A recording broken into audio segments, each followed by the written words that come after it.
Hello friends, welcome back to your own channel. आज के video में मैं आपके लिए एक बहुत ही इंटरेस्टिंग स्टोरी लेके आई हूँ और इसमें आपको काफ़ी अच्छे वर्ड्स, देन फ्रेजेस और ईडियम्स ये सारे सीखने को मिलेंगे। कुछ इंग्लिश के एक्सप्रेशंस हैं जो हम डे टू डे यूज़ करते हैं, तो वोकेबलरी काफ़ी अच्छी है, आपको सीखने को मिलेगी और मॉरल भी बहुत अच्छा है स्टोरी का। तो टाइटल है स्टोरी का hard work versus smart work. तो आपने ये वाली फ्रेज जो भी यहाँ पे टाइटल लिखा है ये आपने या तो कभी टीवी पे सुना होगा कि स्मार्ट वर्क करो, स्मार्ट वर्क करो। आजकल का ज़माना है, सिर्फ हार्ड वर्क से काम नहीं चलता, काम स्मार्ट वर्क भी होना चाहिए। टीचर्स से सुना होगा, घर में हो सकता है बड़ों से सुना होगा। तो होता क्या है ये smart work hard work, story के ज़रिए पढ़ेंगे और साथ साथ जो भी ग्रामर रिलेटेड स्ट्रक्चर होगा वो भी आपको समझाती हुई चलूंगी। तो आइए शुरू करते हैं। Once upon a time there were two students. Once upon a time एक बार की बात है। There were, तो ये वर इसलिए है क्योंकि दो के लिए यूज किया गया है। Two students, दो विद्यार्थी थे। तो अगर ये एक ही होता there was a student तो was आ जाता। तो दो विद्यार्थी थे, एक समय की बात है और उनका नाम क्या थे, सान्या एंड राज। तो ये तो उनके नाम है, दो विद्यार्थियों के, दो स्टूडेंट्स के। Who had very different approaches towards their studies. Who had, जिनकी थी very different approaches. Approaches means दृष्टिकोण या नजरिया। कि राज और सानिया दोनों के दोनों चीजों को अलग अलग तरीकों से देखते थे। यहाँ पे हम बात करेंगे स्टडीज की, टूवर्ड्स देयर स्टडीज। तो अपनी पढ़ाई को लेकर दोनों का दृष्टिकोण अलग अलग था। Sania was a symbol of unyielding hard work. तो सानिया जो है वो बहुत ही मेहनती थी। She was a symbol of, प्रतीक थी वो किस चीज का, हार्ड वर्क का, और वो भी अनयील्डिंग मतलब अटल हार्ड वर्क। तो ये था सानिया का attitude. Sania was a symbol of unyielding hard work, जो कभी हार नहीं मानती है, अटल रहती है अपने इरादों पर। She immersed herself in the library for hours. तो इमर्स मीन्स डूब जाना, पूरी तरीके से डूब जाना, खो जाना किसी चीज में। तो वो क्या करती थी, she immerse herself in the library. तो लाइब्रेरी में चली जाती थी और वहां पे बिल्कुल बुक्स में खो जाती थी। फॉर आवर्स, घंटों तक किताबों में अपने आप को खो बैठती थी। मेटिक्यूलसली टुक नोट्स। मेटिकुलसली मीन्स पूरी सावधानी से। तो मेटिकुलसली यहाँ पे हो गया एडवर्ब। टुक है टेक का सेकेंड फॉर्म ऑफ वर्ब। तो ये वर्ब हो गया, वर्ब को डिस्क्राइब करा कि हाँ वो लेती थी पूरी सावधानी से, ये हो गया एडवर्ब। नोट्स, नोट्स उतारती थी, जो भी घंटों तक बुक्स पढ़ रही है लाइब्रेरी में जाके तो पूरी सावधानी से क्या करती थी, नोट्स भी उतारती थी। और रेड, ये पास्ट टेंस में चल रहा है तो इसको कैसे पढ़ेंगे, रेड। रीड और रेड स्पेलिंग तो एक ही होती है, लेकिन हमको पता लग जाएगा यहाँ वर्ब सेकेंड फॉर्म है, पास्ट टेंस की बात हो रही है, स्टोरी है, तो हमको इसको पास्ट टेंस में ही पढ़ना है। Read text books. Cover to cover, ये बहुत अच्छा एक फ्रेज है जिसको आप डे टू डे कन्वर्सेशन में यूज कर सकते हो, बातचीत में। इसका मतलब होता है शुरू से लेकर अंत तक, मतलब कि शुरुआत के कवर से लेकर किताब के लास्ट के कवर। तो इसको कवर टू कवर इस तरीके से समझेंगे इसको कि वो टेक्स्ट बुक्स भी पढ़ लेती थी, कवर टू कवर, शुरू से लास्ट तक पूरा का पूरा पढ़ लेती थी बुक्स को। And never missed a class, और क्लास भी कभी बंक नहीं करती थी, हमेशा रोज अटेंडेंस उसकी पूरी होती थी। तो ये उसका एटीट्यूड है, हार्ड वर्किंग है, लाइब्रेरी में जाती है, घंटे स्पेंड करती है, नोट्स उतारती है पूरी सावधानी से, बुक्स पढ़ लेती है, क्लासेस मिस नहीं करती है, हार्ड वर्किंग है बहुत। While her dedication was admirable, she often felt overwhelmed by the sheer volume of information. अब यहां बोला जाता है कि while her dedication was admirable, तो जबकि उसका जो डेडिकेशन, समर्पण था पढ़ाई की ओर, पूरी तरीके से डेडिकेटेड थी, वो समर्पित थी पढ़ाई की ओर, वो एडमिरेबल था। एंड एडमायर से बना हुआ है ये वाला वर्ड, एडमिरेबल, प्रशंसा के योग्य। हाँ, सब लोग प्रशंसा ही करेंगे जब वो इतनी मेहनत करेगी, तो उसका जो काम था, समर्पण था, वो प्रशंसा के योग्य तो था। लेकिन होता क्या था, she often felt overwhelmed by the share volume of information. वो कई बार, अक्सर, ऑफन मीन्स अक्सर, कई बार फील करती थी, फील का पास्ट टेंस हो गया फेल्ट, महसूस होता था उसको ओवरवेल्म्ड। मतलब ये जो शेयर वॉल्यूम, मतलब इतना ज़्यादा वॉल्यूम है, इतना वास्ट सिलेबस है, बहुत ज़्यादा सिलेबस है या इन्फॉर्मेशन है, जानकारी है, उसकी वजह से वो जो इन्फॉर्मेशन है, जानकारी उसके ऊपर हावी हो जाती थी। मतलब पढ़ाई लिखाई का बोझ उसके ऊपर कई बार बहुत ज़्यादा पड़ जाता था। तो she often felt overwhelmed by the share volume of information. सुबह से शाम तक अगर कोई सिर्फ मेहनत करता रहेगा तो ही विल फील ओवरवेल्म, ठीक है, ओवरवेल्म, हावी हो जाएगा, वही चीज जो वो करता है वो ज्यादा ही हो जाएगा कुछ उसके लिए। Sania firmly believed that success was solely achieved through relentless effort। तो सानिया जो है पक्की तरीके से, फर्मली पक्की तरीके से बिलीव करती थी, विश्वास रखती थी कि जो सक्सेस है, सफलता है, वो, अब ये सोल से बना है, सोलली, सोल मतलब अकेला, अलोन। तो यहां है कि सक्सेस जो है, सफलता है, वो केवल अचीव किया जा सकता है, पाया जा सकता है किसके थ्रू? एफर्ट, प्रयास, और वो भी रिलेंटलेस। तो इसका मतलब हुआ लगातार प्रयास, ठीक है। एफर्ट हो गया नाउन, इसको डिस्क्राइब कर रहा है, रिलेंटलेस ये हो गया एडजेक्टिव।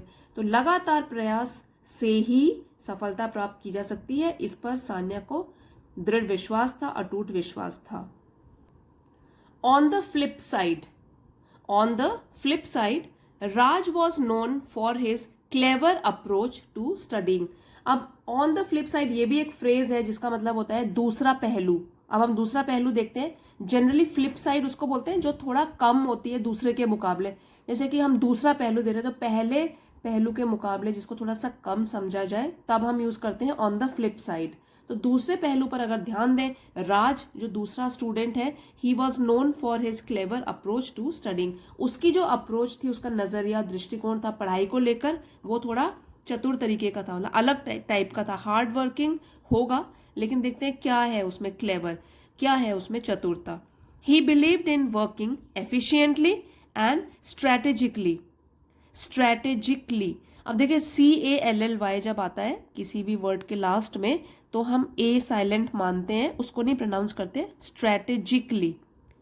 ही बिलीव्ड, उसको विश्वास था, इन वर्किंग, काम करने में, किस तरीके से? कुशलता पूर्वक और प्लान बनाकर, स्ट्रैटेजीज बनाकर, ठीक है। तो पहले ये है उसका नजरिया अपने पढ़ाई के प्रति।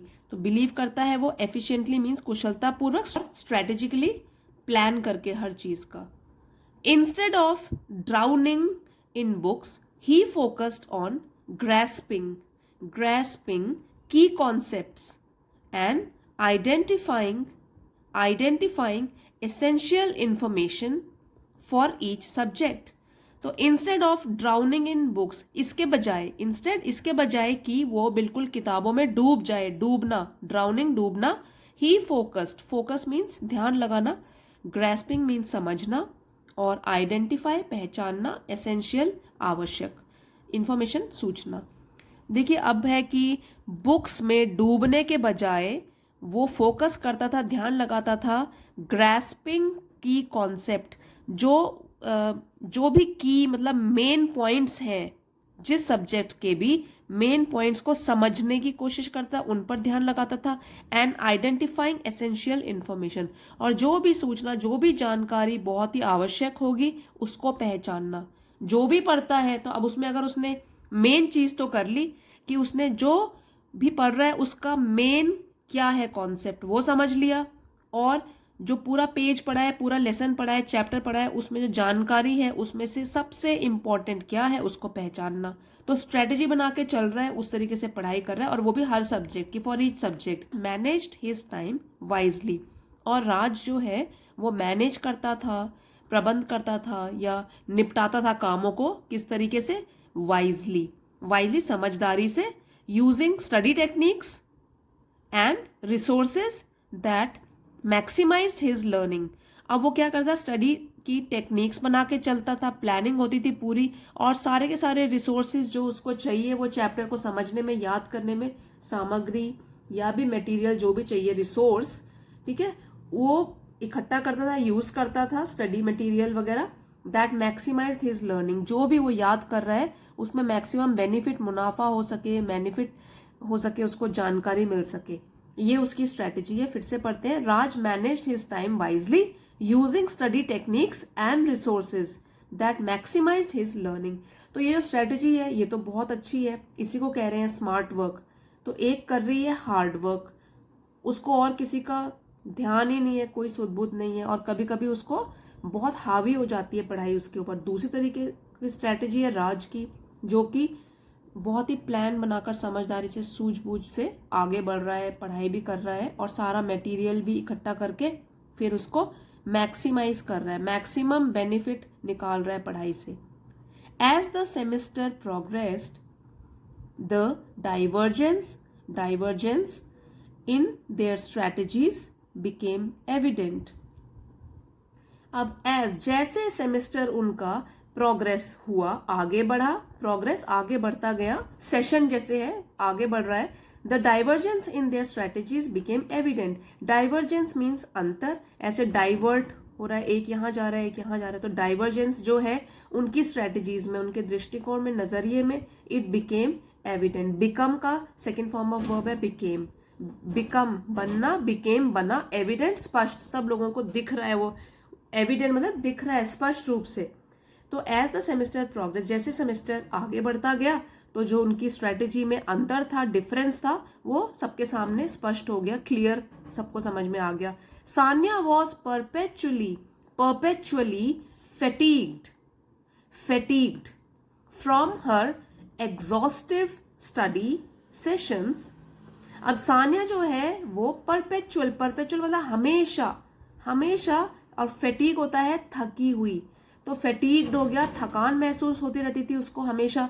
From her exhaustive study sessions, exhaustive means पूरे के पूरे या बहुत ही डिटेल्ड, जो उसके स्टडी से, पढ़ाई से रिलेटेड सेशंस होते थे, उसको पूरी तरीके से पढ़ते पढ़ते वो पूरी थक जाती थी। तो उसका जो स्टडी सेशन है पूरा एग्जॉस्टिव है, एग्जॉस्ट करने वाला, जो बिल्कुल थका दे। ठीक है, तो Sania was perpetually fatigued from her exhaustive study session। So Sania हमेशा थकान महसूस करती थी और अपने थकाने वाले स्टडी सेशन को लेकर। While Raj appeared relaxed and confident। तो जब इसके विपरीत अगर बात करें, while, जबकि राज जो है वो तो दिखता था काफी रिलैक्स्ड, आराम से रहता था, और कॉन्फिडेंट भी, आत्मविश्वास से भरा हुआ दिखता था हमेशा। One day they received their midterm exam results। अब एक दिन क्या हुआ, उनको मिला, रिसीव का पास्ट टेंस हो गया रिसीव्ड, उनको मिला अपना रिजल्ट, वो भी मिड टर्म एग्जाम का, तो हाफ ईयरली एग्जाम का उनको रिजल्ट मिला। And to Sania's astonishment Raj had outperformed her significantly. तो अब क्या हुआ उसमें, टू सानियाज एस्टोनिशमेंट, इसका मतलब होता है कि सानिया के आश्चर्य के लिए, मतलब सानिया को इतना आश्चर्य हुआ, एस्टोनिश से बना एस्टोनिशमेंट, आश्चर्यचकित रह गई सानिया। राज हैड आउट परफॉर्म्ड हर, तो राज ने क्या किया, आउट परफॉर्म मीन्स बेहतर प्रदर्शन किया था, किससे, हर, सानिया से, सिग्निफिकेंटली, काफी बड़े मार्जिन से, मतलब उसके मार्क्स सानिया से काफी हद तक ज्यादा आए थे, सिग्निफिकेंट मतलब काफी बड़े मार्जिन से। तो ये हुआ उसका रिजल्ट। अब क्या हुआ, इस रिजल्ट के बाद सानिया भी चुप बैठने वालों में से नहीं है, क्योंकि बहुत हार्ड वर्किंग है। Determined to catch up, Sania ramped up her hard work. Determined means दृढ़ निश्चयी, जैसे अगर मुश्किलें भी आए तो भी जो हार नहीं मानता है, दृढ़ निश्चय करके रखता है, फैसला करके रखता है कि मुझे आगे बढ़ना ही है। और कैचअप हो गया, जो आपसे आगे निकल गया है उस तक पहुंचने के लिए मेहनत करना, कैचअप करना। रैम्प्ड अप मीन्स अपने लेवल को बढ़ाना। तो determine to catch up, Sania ramped up her hard work. तो अब जब उसने दृढ़ निश्चय किया कि अब मैं इस तक तो पहुंचूंगी, राज के बराबरी करूंगी मैं, तो सानिया ने जितनी मेहनत करती थी, वो हार्ड वर्क करती थी, उसको क्या हुआ, उसका लेवल बढ़ा दिया, रैम्प्ड अप, उसका लेवल को बढ़ा दिया कि और मेहनत करूंगी। She pulled all nighters and spent every waking moment with her books. तो यहाँ पे जो है पुल्ड ऑल नाइटर्स, ये एक ईडियम है, इसका मतलब होता है पूरी रात जगकर मेहनत करना। तो या तो वो पढ़ाई से रिलेटेड होगा, या जो आपका काम पूरा हुआ नहीं है उसको पूरा करने के लिए सारी रात मेहनत करना, जगे रहना। Pulled all nighters. और स्पेंड, ये स्पेंड का पास्ट टेंस है, स्पेंट, ठीक है। वेकिंग, जगे रहने का। और मोमेंट हो गया क्षण या पल, और जो भी वाला मोमेंट है वो वाला पल है। तो उसने क्या किया फिर ये करने के लिए, और मेहनत, पहले इतनी मेहनत करती है, उससे ज्यादा क्या कर सकती है। अब रात को जगना शुरू कर दिया, पूरी रात जगे रहना। She pulled all nighters and spend every waking moment with her books. और जब जगी रहती थी तो भी किताबों के साथ हर मोमेंट, हर पल किताबों के साथ बिताती थी। और रात को क्या है, एक्स्ट्रा मेहनत करिए और कम सोती थी। तो इस तरीके से उसने कोशिश की कैचअप करने की राज को। इन कॉन्ट्रास्ट, इसके विपरीत, ठीक है, जो भी हम बता रहे हैं उसके विपरीत, कॉन्ट्रास्ट में अगर बात करें इसके विपरीत, Raj continued with his balanced approach. तो राज तो बस कंटिन्यू करता रहा, आगे बढ़ता रहा अपनी बैलेंस्ड अप्रोच के साथ, क्योंकि वो इतनी टेंशन नहीं लेता है, उसकी कोई स्ट्रैटेजी या प्लान के अकॉर्डिंग वो अपनी पढ़ाई लिखाई करता है। तो अपनी बैलेंस्ड अप्रोच को लेकर वो आगे बढ़ता रहा। Allocating time for both study and relaxation. Allocate मतलब बांटना किसी चीज को, तो वो टाइम को बांटता था दोनों चीजों के लिए, पढ़ाई भी करेगा और रिलैक्स करने का टाइम भी लेगा, आराम करने का टाइम भी लेगा। तो ये वाली उसने, इसको बोलते हैं बैलेंस्ड अप्रोच, जिसमें अपने आप के ऊपर पूरा भार नहीं डालना है, टेंशन नहीं डालनी है, बोझ नहीं डालना है, और बर्नट आउट हो जाओगे नहीं तो इसलिए दोनों चीजें बहुत जरूरी है, स्टडी एंड रिलैक्सेशन। तो अभी तो हम यही बात कर रहे हैं दोनों के कॉन्ट्रास्ट में, hard work, smart work. As final exams approached, तो अप्रोच मीन्स आगे आए, सामने आए। जब फाइनल एग्जाम, वार्षिक परीक्षा, फाइनल एग्जाम्स उनके सामने आए, tension hung heavy in the air. Tension means तनाव, और ये जो इतनी लंबी फ्रेज है हंग हैवी, मतलब कि हवा में भरी हुई थी क्या, tension. Hung heavy in the air, इसका मतलब है कि हर जगह यही नजर आ रहा था, क्या, तनाव तनाव तनाव। तो जो भी है कि हवा में भरा था या हर जगह मौजूद था, उसको बोलते हैं हंग हैवी इन दी एयर, ठीक है। तो तनाव जो है उनको हर जगह नजर आ रहा था, खासकर सानिया को। Sania was physically and mentally drained. अब सानिया तो पूरे फिजिकली, जैसे कि फिजिकल शारीरिक रूप से, और मेंटली हो गया मानसिक रूप से, बिल्कुल थक गई थी, ड्रेन्ड, थक गई थी, क्योंकि रेस्ट भी नहीं ले रही है ढंग से, इसलिए बॉडी भी थक गई है, और बस पढ़ाई पढ़ाई पढ़ाई, तो दिमाग भी पूरा थक गया है। वाइल राज रिमेन्ड कंपोज्ड, और जबकि राज की बात करें तो वो तो बिल्कुल ही शांत था, कंपोज मीन्स शांत। On the day of the final exams, Sania's exhaustion got the better of हर।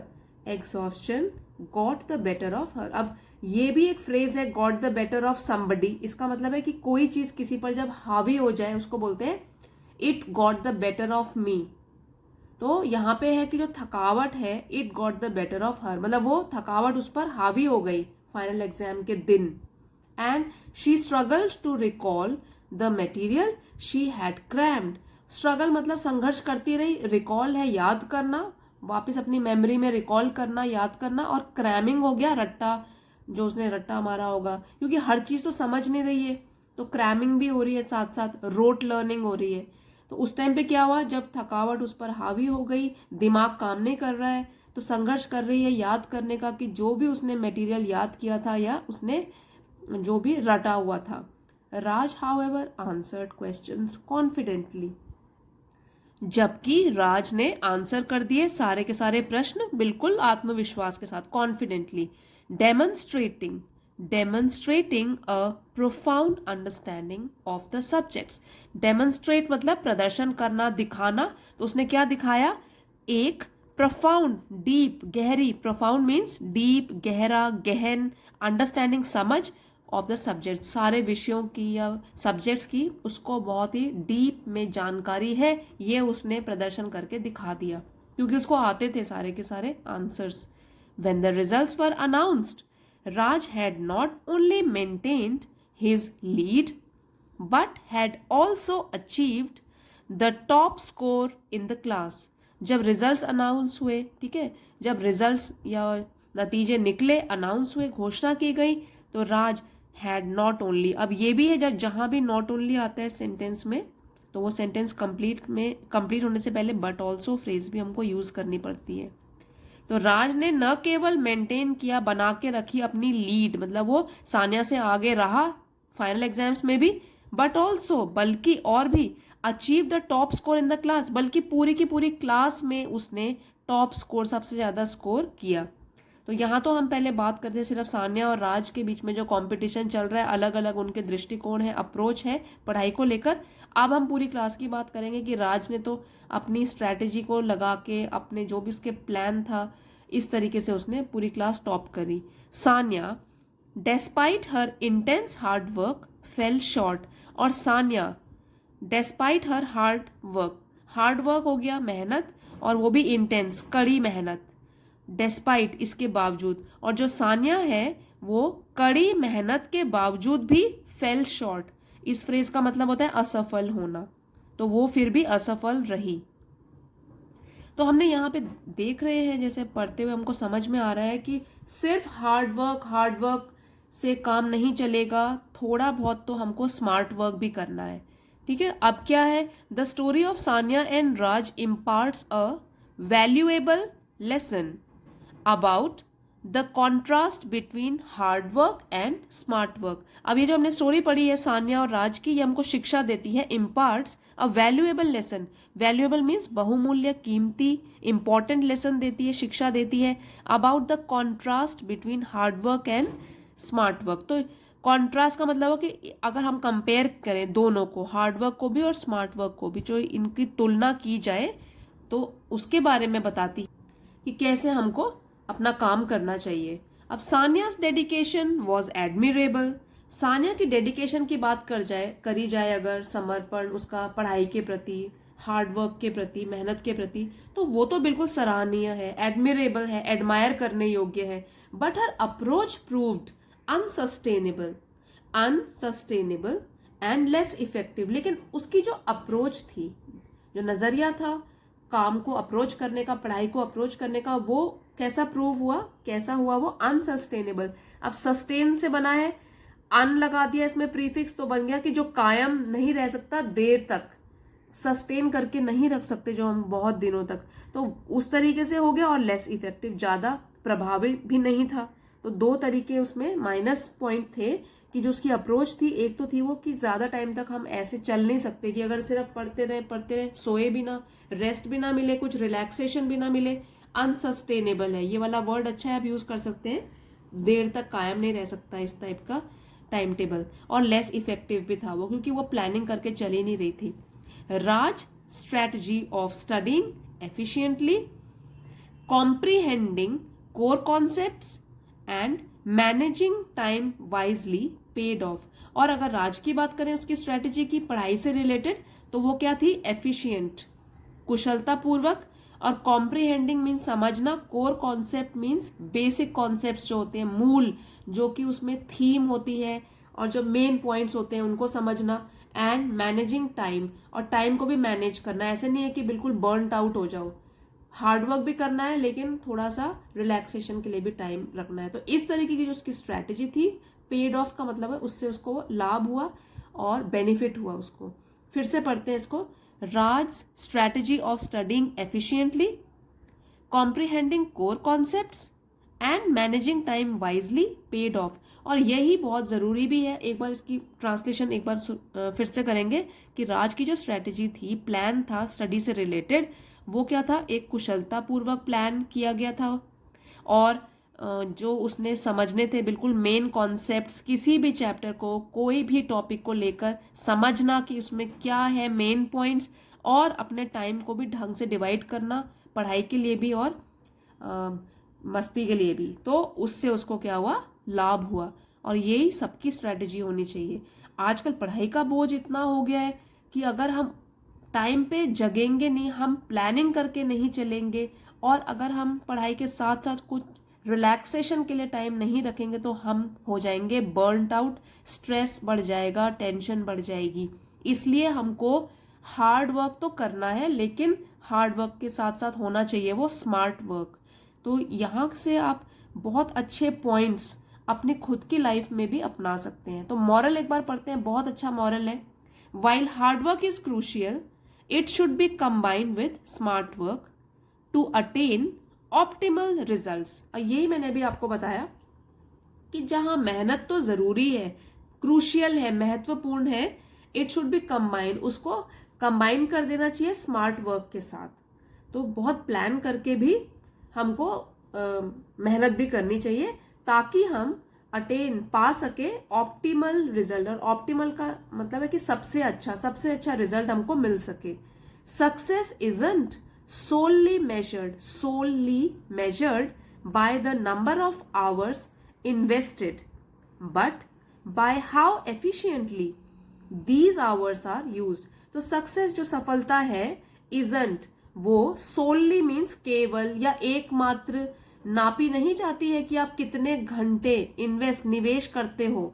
कि आप अगर आप बोलो मैं तो 6 घंटे पढ़ता हूं, तो बस बुक पकड़ ली और दिमाग में ज्यादा कुछ जा नहीं रहा है, उसको हम ये नहीं बोलेंगे कि ढंग से पढ़ाई हुई है.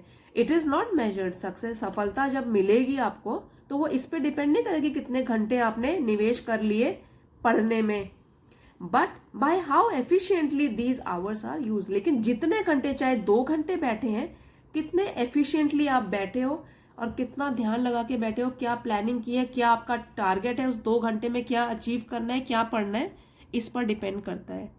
By striking a balance between hard work and smart work, students can achieve their academic goals with less stress. अब striking a balance between, ये भी एक फ्रेज है, इसका मतलब होता है संतुलन बना के रखना. striking a balance, अब किस चीज में संतुलन बना के रखना? Hard work and smart work. इन दोनों चीजों में अगर बैलेंस बना के रखा जाए, संतुलन बना के रखा जाए, तो स्टूडेंट जो विद्यार्थी हैं वो अचीव कर सकते हैं, पा सकते हैं अपने शिक्षा से संबंधित गोल, स्टडीज से रिलेटेड जो भी उनके गोल्स हैं, स्कूल में, कॉलेज में, किसी भी इंस्टीट्यूट में, with less stress and superior outcomes. Less stress, और तनाव भी कम होगा उससे, और आउटकम्स जो परिणाम होंगे वो भी सुपीरियर होंगे, बेहतर होंगे. As exemplified by Raj in this story. जैसा कि एग्जाम्पल के साथ, एग्जाम्पल से बना है एग्जाम्प्लीफाइड, जैसे उदाहरण के साथ दिया गया है स्टोरी में राज का एग्जाम्पल लेकर. By striking a balance between hard work and smart work, students can achieve their academic goals with less stress and superior outcomes as exemplified by Raj in this story. तो बस हमको संतुलन बना के रखना है, हार्ड वर्क तो करना है, उसमें थोड़ा सा डाल देना है स्मार्ट वर्क. आई होप आपको आज की स्टोरी पसंद आई होगी. आपने ज़रूर इससे कुछ ना कुछ सीखा होगा और अपनी लाइफ में भी इसको इम्प्लीमेंट करेंगे. तो अगर आपको पसंद आई है प्लीज़ लाइक और शेयर करना मत भूलिएगा. जो चैनल पे नए हैं please consider subscribing to my channel. अब मिलते हैं अगले वीडियो में, and thank you everybody for watching.